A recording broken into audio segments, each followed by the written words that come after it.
Assalamu alaikum wa rahmatullahi wa barakatuh and welcome everyone. So today we will take our last lesson in this unit and maybe we will end with the project challenge. We will talk a little bit about project challenge and the last picture, the last lesson 5.7. What do you know now? So let us start with the last lesson, or it's a story. It's a short story about a little girl who thought in pictures. Okay, the title might seem weird or interesting, let's say, the girl who thought in pictures. Now, we can start doing the exercises or we start reading the poem itself. You can read the poem and also you can also listen to the poem. I can play the audio now and Track together, 31. and we can read together and listen. The Girl Who Thought in Pictures.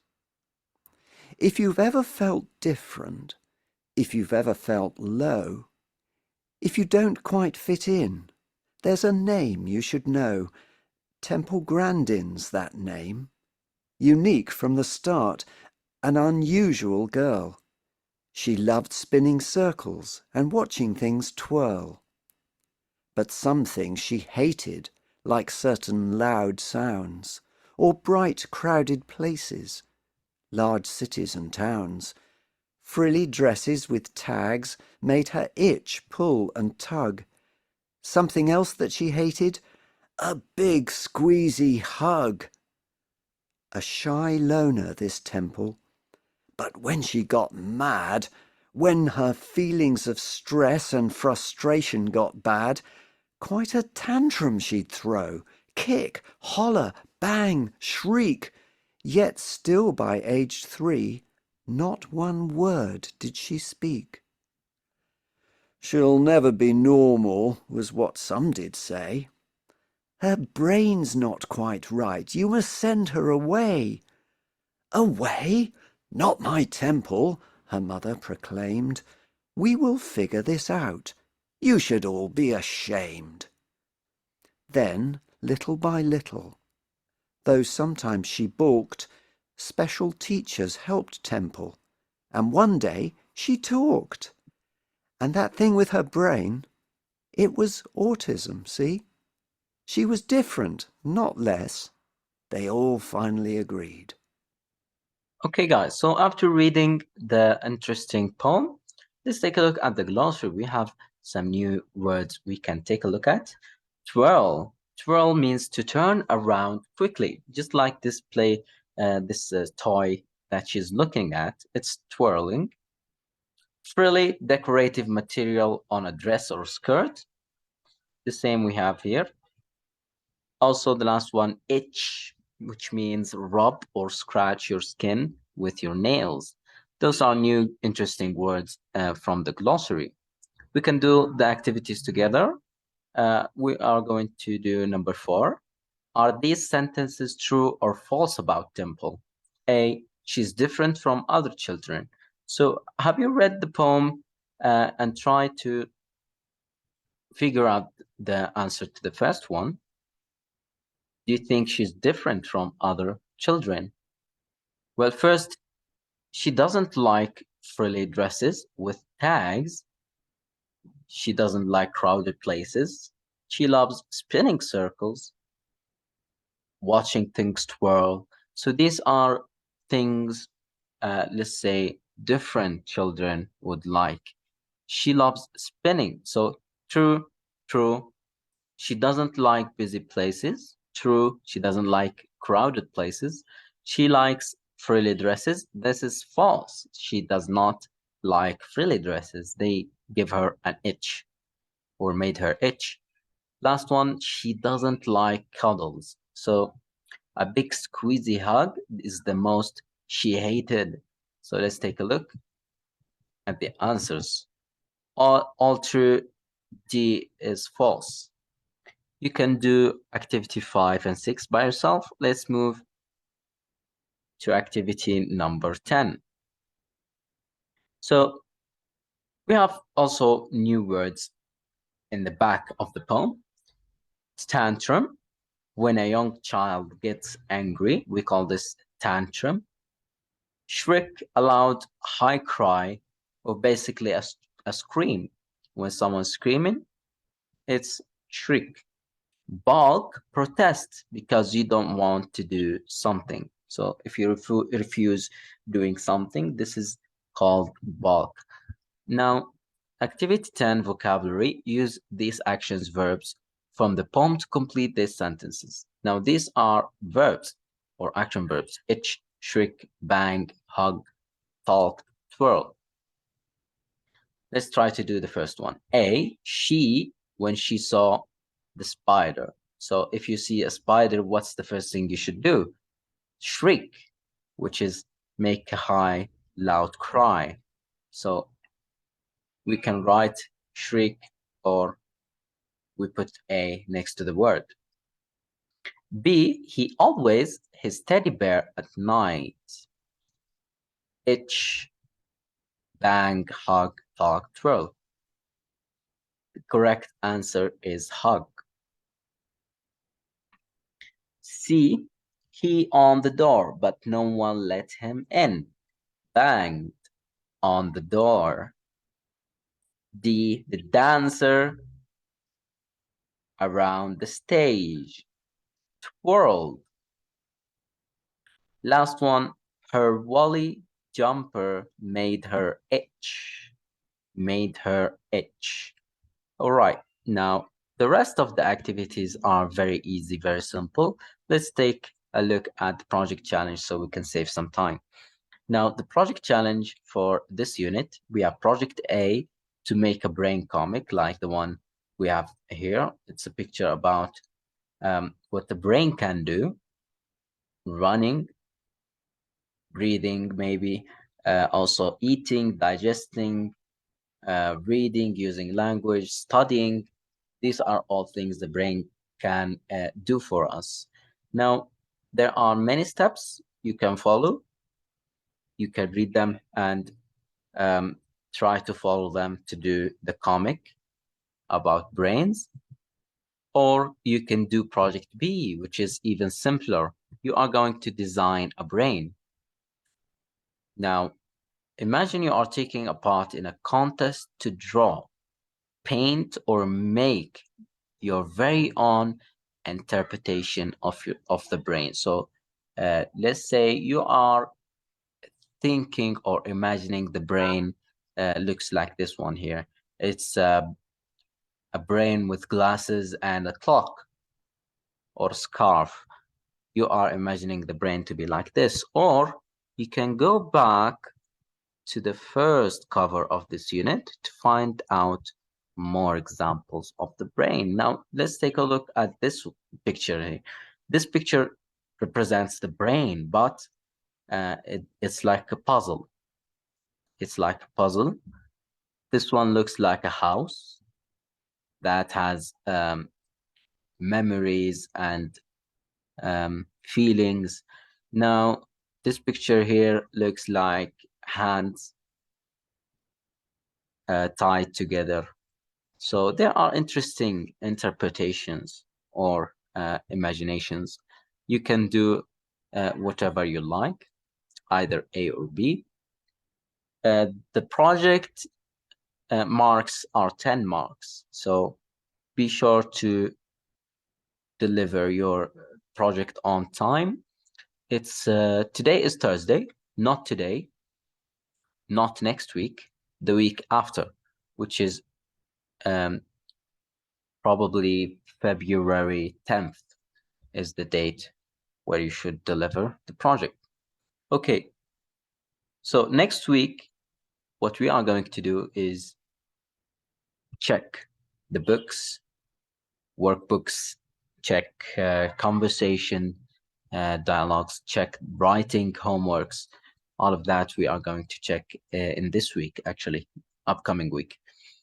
Let's take a look at the last page so we can finish and wrap up this unit. 5.7, what do you know now? So what's the point of this unit? What have we been doing this entire unit? Basically, 1, now we can mime 2 involuntary actions for your partner to guess. Now, take a look at mime. Now, mime basically means to do the two involuntary actions and let your partner try to guess. So maybe we are going to try to mimic the involuntary action sneezing. So you would stand, take a tissue, pretend like you're sneezing. Now, what you did is you mimed or mimicked sneezing. Now, your friend should say, the involuntary action you are trying to mime is sneezing. Okay? There are other involuntary actions like pulling away from sharp objects, breathing, um, and other actions you can think about. If you don't remember, make sure to go back to the lesson and read again what kind of involuntary actions the brain does for us. Number 2, complete these sentences using zero conditionals. Now, we have studied that if you want to use a zero conditional, there has to be 2 events. The first event here, when I'm excited. This is the first event. When I'm excited, my heart pumps faster. This is the second event. Something happens because this happened. Now we have 2 events. Excited, my heart starts to pump faster. If I touch something hot, my hand will burn. Or if I touch something hot, I will pull my hand fast. These are 2 events. Number 3, describe the cerebrum to your partner. So remember, the brain has 3 parts: the cerebellum, the cerebrum, and the stem. Now try to explain or describe the cerebrum to your partner, and this makes sure that you know very well and can make differentiations between all 3 parts. Number 4, what does the cerebellum control? So each part controls something different. There is part for controlling body movement, language, music, emotions, and others. Number 5, ask your partner 3 questions using question tags. Now, this is an important question because it would be on your final exam. Question tags. If you don't remember question tags, make sure to just go back to the workbook 5.3, tag questions. Now we have examples of tag questions. Let's see. Let's take C, for example. The brain has 3 main parts. Now, let's take into consideration this sentence does not have an auxiliary like E. There is an auxiliary here, isn't. Pizza isn't good brain food. So the answer should be is it. Is it. Because if the word starts with a negative, we are going to end it with a positive. What's positive isn't? Is the positive. Now, the issue in C, there is no auxiliary verb. There is no didn't, doesn't, is, are. There is no auxiliary. So what are we going to do? Now, let's go up a little bit and read the use of English rule. Sometimes there is no auxiliary verb in the sentence, so we use don't, doesn't, and didn't. How do you know which one to choose? I will tell you. Let's try to the first one. The brain has 3 main parts. Take a look at the plural S, parts. Don't it. No, we cannot use the let's say singular form with plural S. So we have to use other words. Let's say doesn't. The brain has 3 main parts, doesn't it? Now, this seems the correct answer. So we can use doesn't. Also, let's see F. The brainstem connects to the spinal cord. did it, or didn't, don't it, doesn't it is the correct answer. Now, that was just a fast example. When you come to study, make sure you read carefully. Let's take a look at number 6. Name 2 things Temple loved as a girl and 2 things she hated.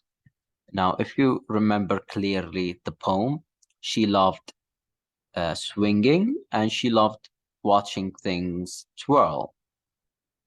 She hated the most she hated was a big squeezy hug. She also hated frilly dresses because they make her itch.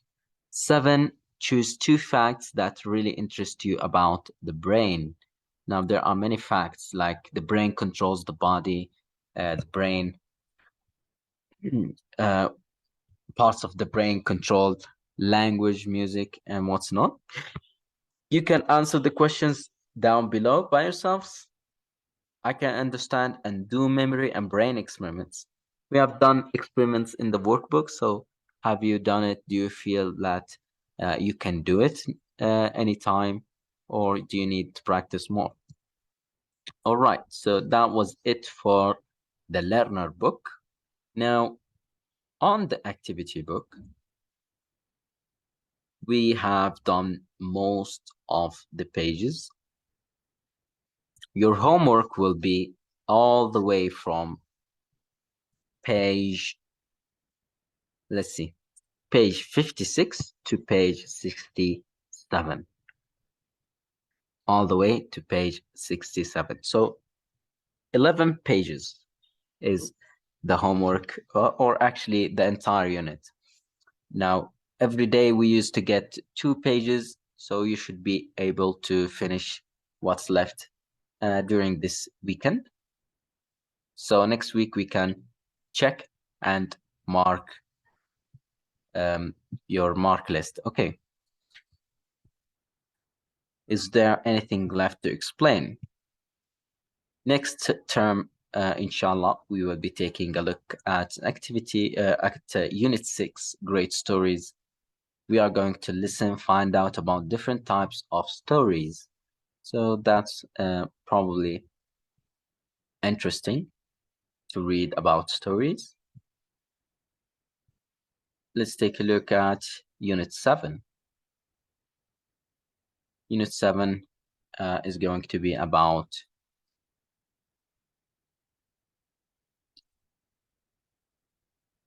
okay, so it seems like this book doesn't have Unit 7. Let's move. Yes, in this page.